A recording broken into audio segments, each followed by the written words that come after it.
You're with Central and back to this morning.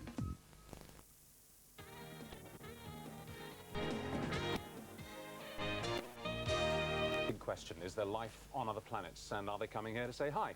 There's never been a shred of truly conclusive proof that anything that we see in the skies and can't explain is actually from another world. But we're going to meet journalist Nick Cook now. He's just come back from America, where he's been making a TV program, and he's had a big change of mind on this subject, because when you went there, Nick, you're a journalist, TV journalist by training, you weren't closed-minded, but you were firmly of the conviction that there isn't anything out there, and all talks of conspiracy are either misunderstandings or rubbish. And you've come back with a very different idea now, haven't you? Well, I can't go quite as far as to say that, you know, I'm convinced that there is life out there. What we set out to do, what I set out to do on this journey, was to examine really a deeply secret part of America.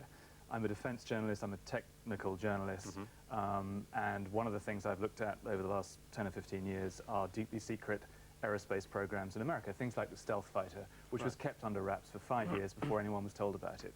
So I kind of wondered whether there was any correlation there between what, you know, people see in the skies, perhaps being a deeply secret aircraft program, and, you know, kind of reporting it as a UFO. So it was really that sort of, it set off on that baseline. But I have to say that in the middle of this journey, you know, I ended up in the wilds of southern Colorado, and I genuinely thought that I'd ended up in some kind of version of the X-Files. There was this valley there where people were reporting the most extraordinary phenomena that were happening there. Like what? Well, they were seeing craft in the sky that really could not be explained by even, you know, cutting-edge, deeply secret aerospace programs. You know, and it was when I was there that I was sort of thinking, well, you know, I came here with this preconceived notion that deeply secret aerospace programs could account for UFO sightings. They were kind of the answer to it all. Yeah. And in the end, actually, what you're left with is, well, maybe they account for some of them, or maybe they account for a lot of them, but there is still a subset there which is inexplicable by current-day science. And in Colorado, they had all the slaughtered cows, didn't they? What was all of that? Well, it was weird. It was kind of like it was a bit of a diversion for the journey, because actually what we were investigating, of course, was technical, you know, metallic craft. But these cows were being reported mutilated by people, I mean, ranchers. There were thousands of cases in that area alone.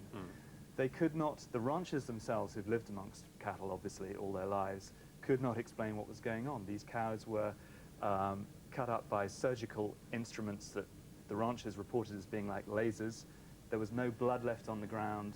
It was a mystery. And aren't their internal organs removed as well? In some cases, yeah. So your tentative theory is what? That these were the cows eviscerated by aliens? I mean, what do we say?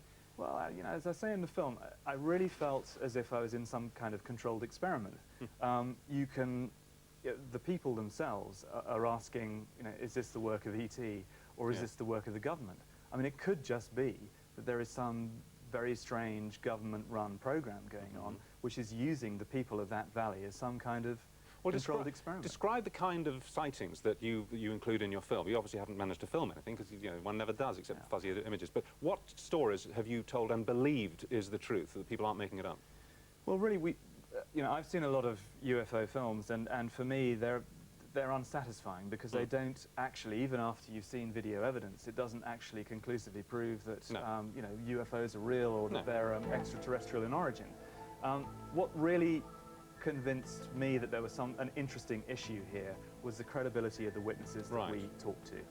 Some of them are reporting, particularly in this valley in Colorado, craft that are a mile long. You know, I'm a defense specialist. There is no reason why you'd want to build something, you know, approaching or larger than the size of an aircraft carrier and put it in the sky. It doesn't make tactical There was sense. actually, we included it on this program, and there was a short sequence of it in that clip we showed there, of a triangular object in the sky over Arizona back in March 3 years ago, which was seen by thousands of people, making its way in a very stately fashion from north to south. I presume you know about that particular report. Yeah, it was just after. And it's what you describe. It was an enormous object, apparently, the size of, you know, 3 football pitches. Okay, your speculation, let's assume that it is of this Earth. You can't imagine what function that could possibly provide in terms of defense or even aggression. Yeah, I mean, I've just spent several weeks analysing the military effects of the Kosovo campaign. you look at that and you apply that sort of knowledge to what people say they see in places like Colorado, Arizona, and you realize that there is no tactical or strategic sense in building a vehicle Right. of that size. And yet, hundreds of people say they saw it. So There is a difficulty, isn't there? I mean, we've had it on this program many times because we like a little stroll on the other side, you know, and we talked about ghosts and whatnot.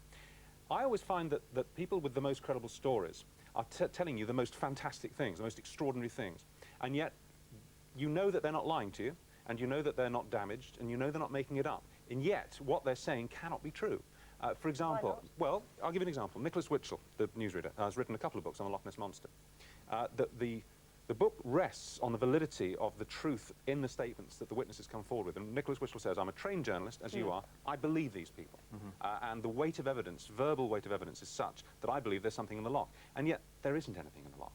Most of the scientific demonstrations have proved the negative now. There isn't a Loch Ness Monster. And yet, people say they've seen it. It seems to be a strange human condition, doesn't there? A certainty about something which is impossible. absolutely, there is a kind of mismatch there. Yeah. And you know, I mean, I think a lot of us want to believe that there are things that, you know, that are out there that we can't explain, and which one day there may be an explanation for. But you saw enough to kind of take you away from saying emphatically there is nothing out there. Well, at all times I sought to keep my feet on the ground. You know, I mean, it's a platitude. You can throw that away very easily. But you know, whenever I found myself, you know, going, "Good Lord, you know, what's going on out there?" I tried to get back to the principles and the basics that I know about, which is cutting-edge defense technology, and going, you know, comparing what people say they see with what I know, or at least a smidgen of what I know is going on. So you'd say in summary then, that it is your professional opinion, as a journalist working in this area, that there is something going on there. You don't know what it is, but you're pretty sure that whatever it is happening with the knowledge, if not the complete participation of the American government. Well, I think that's interesting too. Yeah, I mean, 90% of that is right. But I think that it's not necessarily a given that all of the United States government knows what's going on. No, no. Right. Okay, that's great. Thank you. When does the documentary go out? Sunday evening, Sunday evening on Channel 5. Channel What 5. time? 10 to 6. 10 to 6. Yeah, The $1 billion secret. that's it. Cool. Good to see you. Thank you very much. Thank Thank you. you.